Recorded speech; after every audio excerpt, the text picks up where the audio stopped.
નમસ્કાર મિત્રો, શ્રી કૃપાલુ શૈક્ષણિક સંકુલ યુટ્યુબ ચેનલમાં આપનું હાર્દિક સ્વાગત છે। આવા જ એજ્યુકેશનલ વિડીયો જોવા માટે લાઇક, શેર અને સબસ્ક્રાઇબ કરવાનું ભૂલતા નહીં। જય ભગવાન, કૃપાલુ યુટ્યુબ ચેનલમાં આપનું હાર્દિક સ્વાગત। આપણે ભણવું ધોરણ 12 ફિઝિક્સ, એમાં વિદ્યુત ક્ષેત્ર રેખાઓ ચેપ્ટર 1। અગાઉ આપણે વિદ્યુત ક્ષેત્ર વિશે માહિતી જોઈ। અહીંયા શબ્દ અલગ છે, વિદ્યુત ક્ષેત્ર રેખાઓ। વિદ્યુત ક્ષેત્ર રેખાઓ એટલે શું? તો એક સામાન્ય વાત અહીંયા લખી છે।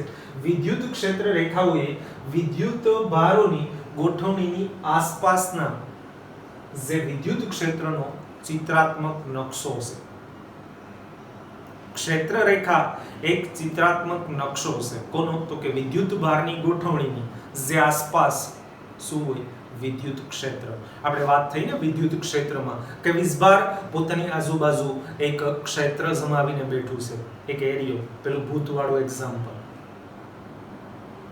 એ એરિયાનું ચિત્રાત્મક રજૂઆત અથવા ચિત્રાત્મક નકશો એટલે જ આપણી વિદ્યુત ક્ષેત્ર રેખાઓ।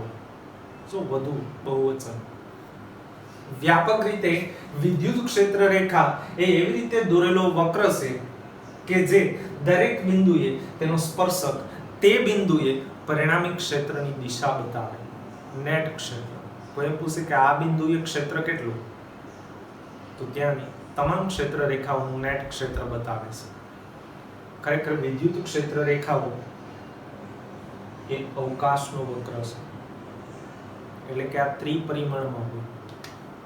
અહીંયા વિદ્યુત ભાર ધારો તો એનું ક્ષેત્ર તમામ દિશામાં હોય, મતલબ કે અવકાશમાં હોય, આજુબાજુ, એટલે કે ત્રિપરિમાણિક વક્ર છે એમ કહો તો પણ ચાલે। બીજી ભાષામાં આ તો જરા આપણી ટેક્સ્ટ બુક પ્રમાણેની માહિતી થઈ। આ ત્રિપરિમાણિક વક્ર છે। હવે આવો વિચાર કોને આવ્યો? તો કે બાપા ફેરાડે। વિદ્યુત ક્ષેત્ર રેખાઓ નો વિચાર માઇકલ ફેરાડે આવ્યો। ખરેખર ફેરાડે આનું નામ બળ રેખાઓ રાખેલું।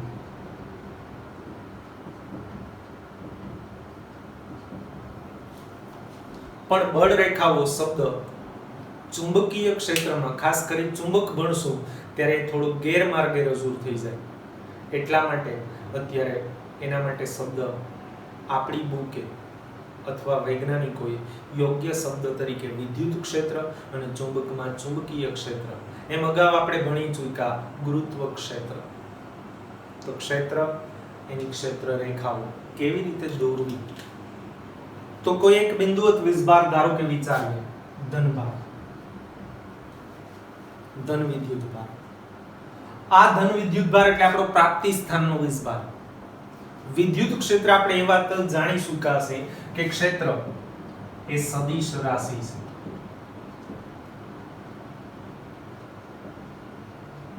હવે સવાલ એ હતો કે એની દિશા કેમ હોય? તો કે એકમ ધનભાર પર લાગતા બળની દિશામાં। તો આપણો પ્રાપ્તિ સ્થાનનો વીજભાર છે, પરીક્ષણ વીજભાર એટલે આપણો એકમ ધનભાર। અહીંયા વિચારો, તા ધન ને આપણ ધન વચ્ચે અપાકર્ષણ એટલે બળની દિશા થશે। આ દિશા દર્શાવવા જે મેં રેખા દોરી એ એટલે જ આમ તો ક્ષેત્ર રેખા, આ બળ રેખા છે ફેરાડેની ભાષામાં।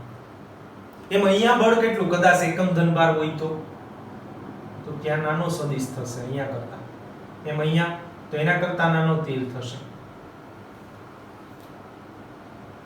આમ પણ E નું સૂત્ર આપણે રજૂ કરીએ તો આ પ્રમાણે છે, E નું મૂલ્ય રજૂ કરીએ તો kq/r²,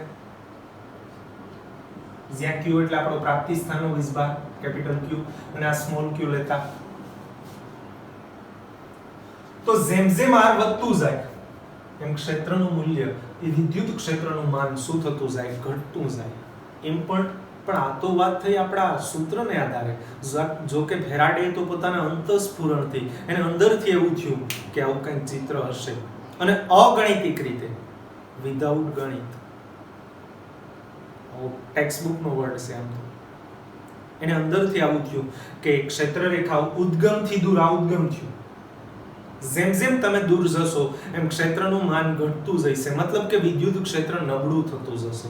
જ્યારે ઉદ્ગમની આસપાસ એટલે કે ઉદ્ગમની નજીક ક્ષેત્ર પ્રબળ હોય એ તો સૂત્રથી પણ કહી શકીએ, પણ નહીં, આ વાત બાપાએ ક્ષેત્ર રેખાઓથી પણ કહી શકાય.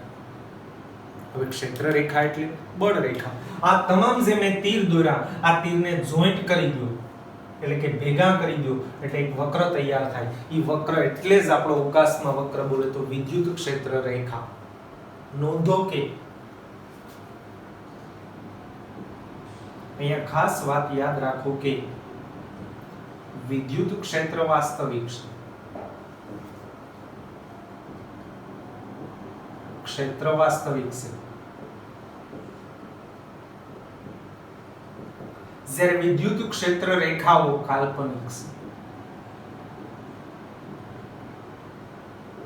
આ એક કલ્પના માત્ર છે, એક નકશો છે, એક ચિત્ર છે, જે મેથ્સની રેખાથી, આમ તો કિરણથી રજૂ કરીએ, એટલે એ અર્થમાં નામ થયું વિદ્યુત ક્ષેત્ર રેખાઓ. એ તો સાહેબ અહીંયા ધનભાર લીધો તો ક્ષેત્ર રેખાઓ આમ થતે, દૂર જાવ એમ તીર નાના થતા જાય. જોઈજો ખાસ આકૃતિમાં, ટેક્સ્ટબુક આકૃતિમાં પણ આ પ્રમાણે ઉદ્ગમની નજીકમાં તીર મોટું, ઉદ્ગમથી દૂર જાવ એમ તીર નાના થતા જાય. કેમ કે ક્ષેત્ર ઘટતું જાય, નિર્બળ બનતું જાય. આર સાથે કયો સંબંધ? વ્યસ્ત. અહીંયાથી આર વધતો જાય અંતર, એમ ક્ષેત્ર નબળું પડતું જાય. એમ તમે આ તરફ પણ રજૂ કરી શકો. અહીંયા તો સમતલમાં ક્ષેત્ર રેખાઓ છે, બાકી ખરેખર તો ક્ષેત્ર રેખાઓ ક્યાં હોય? અવકાશમાં. તો અહીંયા નમૂના રૂપે 4 થોડી વધુ દોરીએ. આ બધું એટલે શું? અહીંયા ક્યાંય પણ તમારે ક્ષેત્ર રેખા દોરવી એટલે સિમ્પલ વાત, એકમ ધનભાર વિચારો કોઈ પણ બિંદુએ.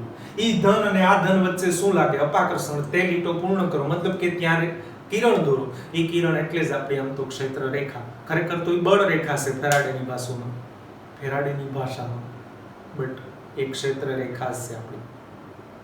એને જોઈન્ટ કરી દો તમામ રેખાઓને. અમે અહીંયા પર રજૂ કરી શકું. તો એટલે જ આપણી ક્ષેત્ર રેખા હોય ઉદ્ગમમાંથી.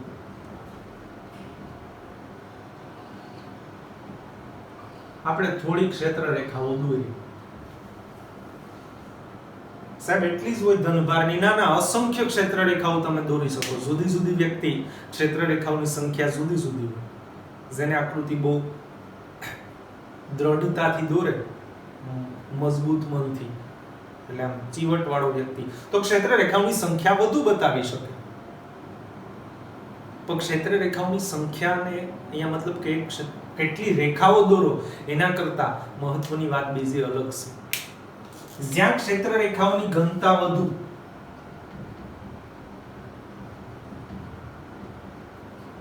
આ નિરૂપણ, આ ચિત્રાત્મક રજૂઆત પરથી આપણે ક્ષેત્ર રેખાઓ પરથી ઉપયોગી માહિતી કઈ તો કે ક્ષેત્ર રેખાઓની સંખ્યા વધુ,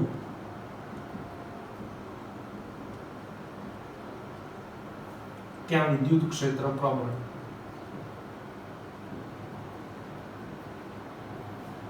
અને જ્યાં ક્ષેત્ર રેખાઓની સંખ્યા ઓછી,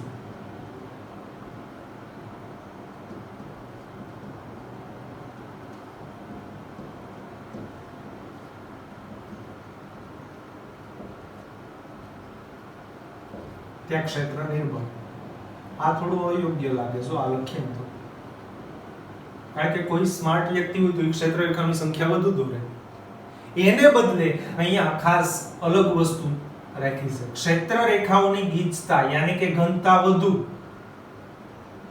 ત્યાં ક્ષેત્ર પ્રબળ. હવે જો અહીંયા તો તમે ઘણી બધી ક્ષેત્ર રેખાઓ દોરી હોય, સંખ્યા સાથે કોઈ મતલબ નથી. મતલબ કે અહીંયા તમે ઉદ્ગમની નજીકના વિસ્તારમાં જો તો અહીંયા ગીચતા વધુ છે ક્ષેત્ર રેખાઓની. જ્યારે દૂર જાવ તો ગીચતા ઓછી થતી છે ફેલાવાને કારણે. એમ કહ્યું તો પણ હાલ. તો ગીચતા ઓછી,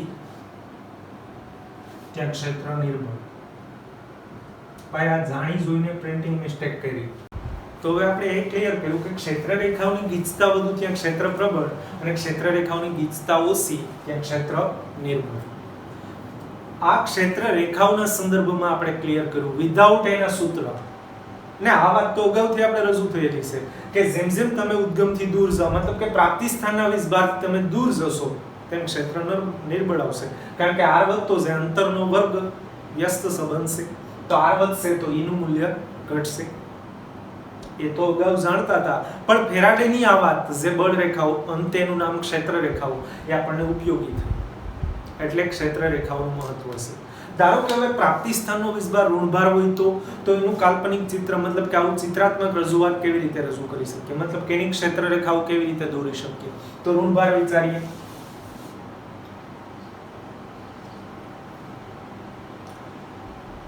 જો પ્રાપ્તિ સ્થાનનો વીસભાર ઋણભાર છે, હવે આપણો પરીક્ષણ વીસભાર તો ઓલવેઝ આપણે કીધું એકમ ધનભાર જ લઈએ.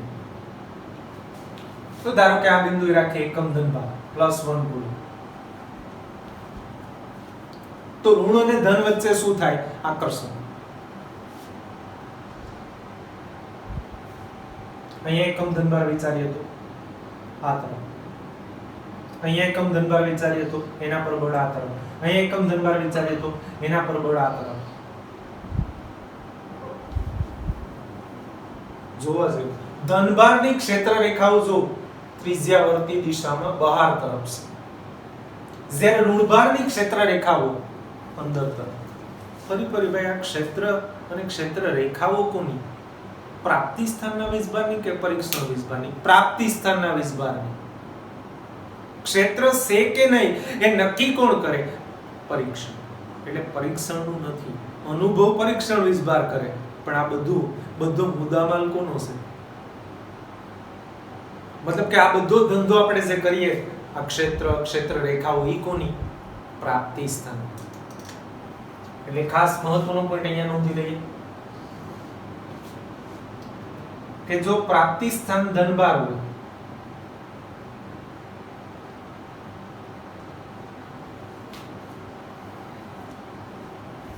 પ્રાપ્તિ સ્થાન વીસભાર ધન, તો ક્ષેત્ર રેખાઓ બહાર તરફ ત્રિજ્યાવર્તી દિશામાં.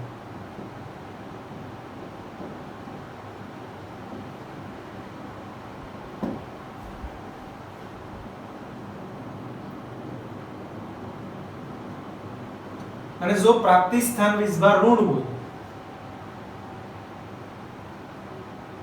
તો ક્ષેત્ર રેખાઓ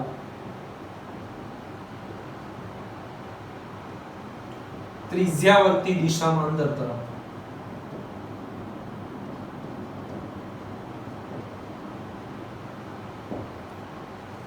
તો આ વાત આપણે અહીંયા ક્લિયર થઈ. નોંધો કે પરીક્ષણ વીસભાર તો ધન જ લઈએ.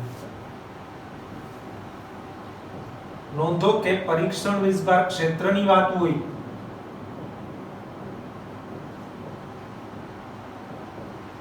એ તો ધન જ લે, નહીં પણ એકમ.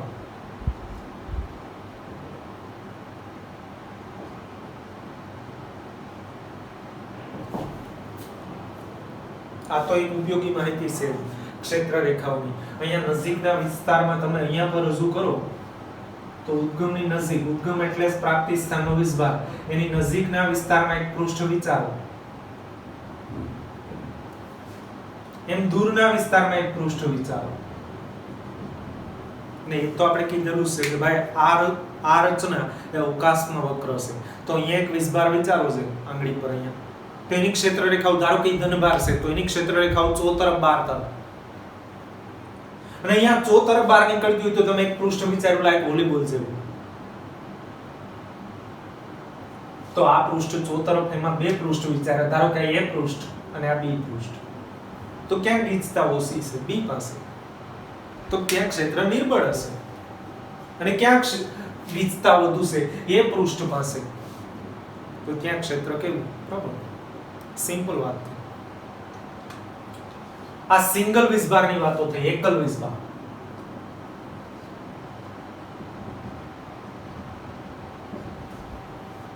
એમ ઘણા બધા હોય તો, ધારો કે બે હોય તો, બંને ધનભાર હોય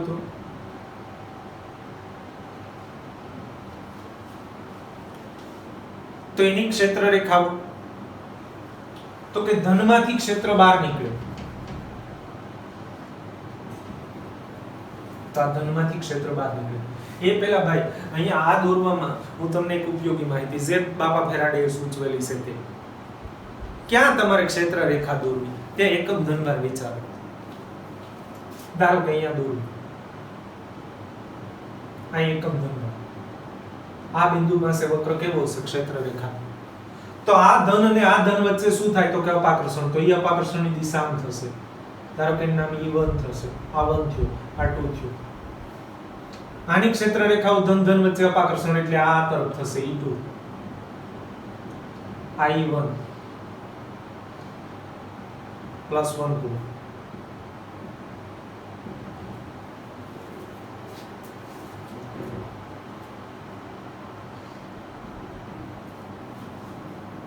E2 નું પરિણામી એટલે બંનેની ક્યાં વચ્ચે.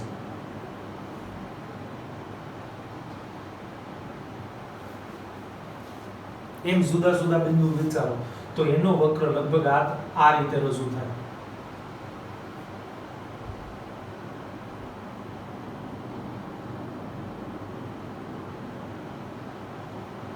એ માનો અહીંયાથી આ તરફ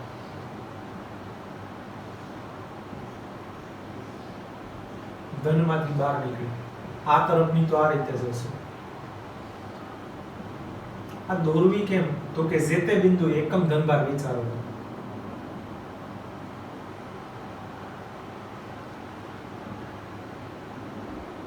આમ સજાતીય વિસ્ભારની વિદ્યુત ક્ષેત્ર રેખાઓ જાણે કે એકબીજાને અપાકર્ષતી હોય એવી રીતે રજૂ થાય. તો એના ગુણમાં એક મહત્વનો પોઈન્ટ કે સજાતીય વિદ્યુતભાર હોય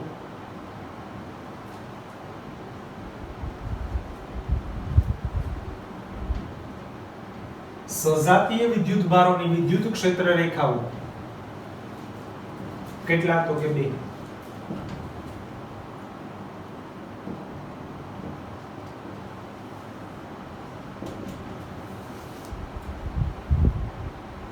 એકબીજાને અપાકર્ષતી હોય તેવી રીતે રજૂ કરાય.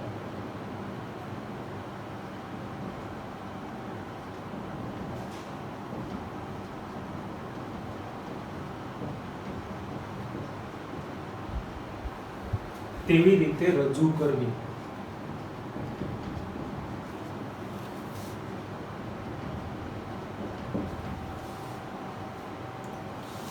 ફરી બે સજાતીય વિસ્ભાર હોય તો એની ક્ષેત્ર રેખાઓ એકબીજાને શું થતી હોય? અપાકર્ષતી હોય. કારણ કે અહીંયા ધન લીધું આપણો પરીક્ષણ વિસ્ભાર ધન, આ ધન ધન ધન અપાકર્ષણ થાય એને કારણે પરિણામી ક્ષેત્ર આ થયું. એ તો આપણે ટોપિકમાં લખેલું હતું કે સ્પષ્ટ રૂપે વ્યાપક રૂપે આપણને જે વ્યાખ્યા કરી વિદ્યુત ક્ષેત્ર રેખાઓની તો અહીંયા રજૂ કર્યું હતું આપણે કે પરિણામી ક્ષેત્રની દિશા કોઈ પણ વક્ર પર તે બિંદુએ દોરેલા સ્પર્શકની દિશામાં હોય. તો આપણો વક્ર થયો, આ એને દોરેલો શું થયો? સ્પર્શક. ને આ સ્પર્શક એટલે જ આપણું પરિણામી ક્ષેત્ર. સ્પર્શક એટલે વિદ્યુત ક્ષેત્ર અને વક્ર એટલે વિદ્યુત ક્ષેત્ર રેખા. સ્પર્શક એટલે વિદ્યુત ક્ષેત્ર સદિશ, જે આ બે સદિશોનું પરિણામી છે. આ વ્યાપક રીતે ઊંડાણપૂર્વક આપણે સમજાવવા. એમ બંને ઋણભાર હોત તો સાહેબ અહીંયા આ ધન છે એની જગ્યાએ ઋણભાર હોત તો આ જ ક્ષેત્ર રેખાઓના તીર જે બહાર તરફ છે અંદર તરફ રહે, પણ સ્થિતિ તો આ જ રહી અપાકર્ષતી. એટલે આકૃતિમાં પૂછે તો ફરી આમાં શું સુધારો કરવાનો? આ તીર બહાર તરફ જે બતાવ્યા એ ક્યાં બતાવવાના? અંદર તરફ. આપણને ટેક્સ્ટ બુકમાં પહેલી આકૃતિ ધનભારની ક્ષેત્ર રેખાઓ બતાવે. વિદ્યુત ક્ષેત્ર રેખાનો ટોપિક શરૂ થાય પેજ બદલે વિદ્યુત ફ્લક્સના પેજ ઉપર આ રીતે આમ સાઈડમાં દોરેલી છે 4 આકૃતિઓમાં પહેલી ધનભારની છે, એમાં ક્ષેત્ર રેખાઓ બહાર નીકળે ત્રિજ્યાવર્તી દિશામાં. બીજી ઋણભારની ક્ષેત્ર રેખાઓ અંદર તરફ ઋણભારની દિશામાં. અને થર્ડ આકૃતિ એટલે સજાતીય વિસ્ભારની છે અને ત્યાં માત્ર ધનભારની દોરેલી છે. પણ આપણને ટ્વિસ્ટ કરીને એમસીક્યુ કે કોઈ ટૂંકો પ્રશ્ન આવે કે એમ પૂછાય કે બંને ઋણભાર હોય તો, અથવા અહીંયા આકૃતિમાં ઋણભાર લેખા હોય અને ઘણી 4 આકૃતિ દોરેલી હોય, નીચે પૈકી કઈ આકૃતિ સત્ય છે? તો આપણે રજૂ કરી દો.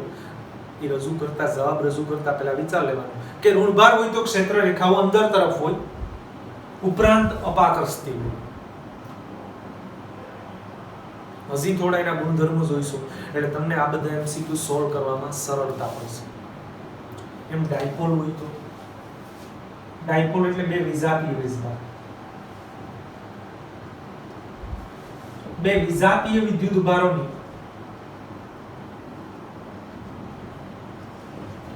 વિદ્યુત ક્ષેત્ર રેખાઓના જે વક્ર છે, મતલબ કે વિદ્યુત ક્ષેત્ર રેખાઓ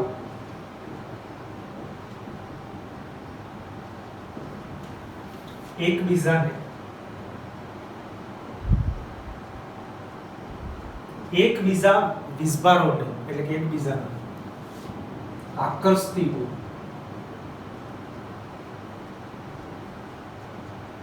તેવી રીતે રજૂ કરવી.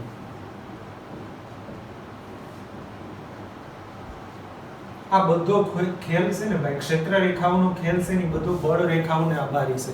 એટલે જ બાપા ફેરાડે એનું નામ શું રાખેલું હતું? બળ રેખાઓ. પણ ચુંબક ભણ્યા ને પછી એવું લાગ્યું કે આ બળ રેખાઓ નામ થોડું ગેરમાર્ગે લઈ જાય, એટલે એને નામ રાખ્યું ક્ષેત્ર રેખાઓ. એટલે આપણને સ્પષ્ટતા કરી દીધી. એટલે મહત્વનો પોઈન્ટ, આ બધો ખેલ કોનો છે? બળ રેખાઓ. ધારો કે એક ધન અને એક ઋણ હોય તો આ ધન ભાર અને આ ઋણ ભાર, તો ધન અને ઋણ વચ્ચે શું થાય? તો કે આકર્ષણ. તો આ ક્ષેત્ર રેખાઓ આમ જ હશે, ધનમાંથી બહાર નીકળે ને ઋણમાં આ રીતે અહીંયાનો વક્ર. એટલે અહીંયા પર કોઈ એકમ ધનભાર વિચાર્યો હશે, વિચારો આ P બિંદુએ ધારો કે, તો P બિંદુએ ધન પર ધનને લીધે લાગતું બળ, તો એની ક્ષેત્ર રેખા ધનમાંથી તો બહાર નીકળે એટલે આ તરફ જશે. આપણે વાત થઈ ને E+. એમ ઋણમાં ઇન થાય એટલે આ તરફ જશે E-. E બેનું રિઝલ્ટ તો કે આ મળે, એટલે કે આ પરિણામી ક્ષેત્ર. જે આ વક્ર દોરેલો છે એને ક્યાં રૂપે છે? તો કે સ્પર્શક રૂપે. તો ક્ષેત્ર રેખાઓના કોઈ પણ બિંદુએ દોરેલો સ્પર્શક એને આ પરિણામી ક્ષેત્રની દિશા બતાવે, મતલબ કે પરિણામી ક્ષેત્ર બતાવે, પરિણામી વિદ્યુત ક્ષેત્ર. પરિણામી એટલે અહીંયા બેનું, E+ નું ને E- નું. એમ અહીંયાથી આ તરફ હશે. ભાઈ આ તો હું રફલી દોરું. આ ચોથી આકૃતિ આપણને આ રજૂ કરે. અહીંયા ધન છે તો આ રીતે છે, અહીં ઋણમાં ધનમાં થી બહાર નીકળે એટલે આ તરફ, અને ઋણમાં ઇન થાય એટલે આ તરફ, આમ ફરીને આમ આવશે. આના આધારે આપણને આટલી આકૃતિઓના આધારે આપણને 4 ગુણધર્મો આપેલા છે. વિદ્યુત ક્ષેત્ર રેખાઓના ગુણધર્મો જણાવો અથવા એની લાક્ષણિકતા જણાવો, તો વિદ્યુત ફ્લક્સની ઉપર આપણને 4, એમાં અહીંયા લખવાનો જગ્યા નથી એટલે સીધો પહેલો બોલું. વિદ્યુત ક્ષેત્ર રેખાઓ ધનભારમાંથી શરૂ થાય અથવા ધનભારમાંથી બહાર આવે અને ઋણભારમાં અંત પામે. ડાયપોલ હોય ત્યારે. ડાયપોલ એટલે શું? એ પણ અગાઉ આવશે. બે વિજાતીય વીજભારોથી બનતું તંત્ર. એવા બે વિજાતીય વીજભાર કે બંનેના મૂલ્યો સમાન હોય. આ 1 કુલમ, આપણે 1 કુલમ, પણ શરત ઈ કે આ ધન હોય ને આ ઋણ. ધન વિદ્યુત ભારમાંથી શરૂ થાય અને ઋણ વિદ્યુત ભારમાં અંત પામે. ક્ષેત્ર રેખાઓ ડબલ વીજભાર હોય ત્યારે, એટલે કે ડાયપોલ હોય ત્યારે. એકલ ધનભાર હોય તો એમ લાગે કે જાણે અનંત અંતર સુધી આ રેખા જશે. જ્યારે માત્ર ઋણભાર હોય તો જાણે કે અનંત અંતરેથી આવે, અનંત અંતરે અંત પામશે. ધનભાર એકલ હોય તો. ક્ષેત્ર રેખાઓ ક્યારેય એકબીજાને છેદતી નથી. હવે અહીંયા કોઈ ક્ષેત્ર રેખા હજુ દોરો તો આને ક્યારેય છેદે જ નહીં. જો છેદે તો ત્યાં છેદન બિંદુએ આપણને બે સ્પર્શક મળે, અને બે સ્પર્શક મળે મતલબ કે એકમ ધનભાર પર બે દિશામાં બળ લાગે. એ શક્ય જ નથી. હંમેશા રિઝલ્ટ ફોર્સ એક જ હોય. અહીંયા તમે ના પડો સાહેબ, અહીંયા તો એલું ના ના, આ તો ક્ષેત્ર રજૂ કર્યું, એનું રિઝલ્ટ તો વચ્ચે જ મળે, એટલે એક જ મળે. સ્પર્શક કોઈ પણ બિંદુએ બે ન હોય. કેટલો દોરી શકવાનો? એક. મતલબ કે આપણા વિદ્યુત ભાર પર લાગતા બળની દિશા એક જ હોય, બે દિશામાં ન ખેંચાય, એવું મતલબ થાય. એટલે કે ક્ષેત્ર રેખાઓ ક્યારેય એકબીજાને છેદતી નથી, અને જો છેદે તો ત્યાં બે સ્પર્શક, મતલબ કે આપણા વીજભાર પર બે દિશા બળ લાગે, એ શક્ય નથી. આપણો વીજભાર એટલે પરીક્ષણ વીજભાર, કારણ કે ક્ષેત્રની માથાકૂટ તો કોની છે? પ્રાપ્તિ સ્થાન. અહીંયા બે પ્રાપ્તિ સ્થાન વીજભાર છે, એટલે ક્ષેત્રની દિશા બે છે. અહીંયા એક જ છે, આ ક્યારેય છેદશે વિચારો છે, ન જ છેદે. આ ક્ષેત્ર રેખાઓ ક્યારેય છેદે ન જ છેદે. સિંગલ વીસબાર પર એ માહિતી આરામથી સમજી હતી. અને એક પોઈન્ટ બીજું મહત્વનું, ક્ષેત્ર રેખાઓ ધનભારમાંથી શરૂ થાય અને ઋણભારમાં અંત પામે, પણ ક્યારેય એ ઋણભારમાંથી શરૂ થઈને પાછી ધનભારમાં આવે, મતલબ કે આવો બંધ ગાળો રચતી નથી. આ લાસ્ટ પોઈન્ટ આપણો. વિદ્યુત ક્ષેત્ર રેખાઓ બંધ ગાળા રચતી નથી, જ્યારે ચુંબકીય ક્ષેત્ર રેખાઓ બંધ ગાળા રચે છે. ત્યાં આપણે ચુંબકમાં ભણશું આ રીતે. ચુંબકમાં બે ધ્રુવ હશે, નોર્થ એન્ડ સાઉથ. જેમ અહીંયા બે ધ્રુવ, ધન ધ્રુવ ને ઋણ ધ્રુવ, ઉત્તર ધ્રુવ અને દક્ષિણ ધ્રુવ. ત્યાં પણ ચુંબકીય ક્ષેત્ર રેખાઓ આવશે અને ઉત્તર ધ્રુવમાંથી બહાર નીકળે અને દક્ષિણ ધ્રુવમાં ઇન થાય, ત્યાં આવું હોય છે. જેમ અહીંયા ધન ધ્રુવમાંથી બહાર નીકળે અને ઋણભારમાં અંત પામે, એ પૂરું થઈ ગયું. અહીંયા ઉત્તર ધ્રુવમાંથી બહાર તરફ ચુંબકના દક્ષિણ ધ્રુવમાં ઇન થાય અને અંદર પાછું દક્ષિણથી ઉત્તર હશે. એટલે ચુંબકીય ક્ષેત્ર રેખાઓ બંધ ગાળા રચે છે, જ્યારે વિદ્યુત ક્ષેત્ર રેખાઓ બંધ ગાળા રચતી નથી. કેમ કે અહીંયા પાછો વચ્ચે કોઈ પણ પદાર્થ રાખો તો અહીંયા આકર્ષી બળ લાગે. એનો મતલબ એવો થયો, અહીંયા બળ રેખાઓ લગશે, ત્યાં લગશે, એટલે આ ગેરમાર્ગ હતો, એટલે શબ્દ બદલાયો. બળ રેખાઓને બદલે કયો? ક્ષેત્ર રેખા. તો ક્ષેત્ર રેખાઓના ફરી 4 અગત્યના ગુણધર્મો જે આપણને પૂછાયેલા અને પૂછાયેલા. તો આથી વિદ્યુત ક્ષેત્ર રેખાઓ વિશેની સંપૂર્ણ માહિતી. અસ્તુ.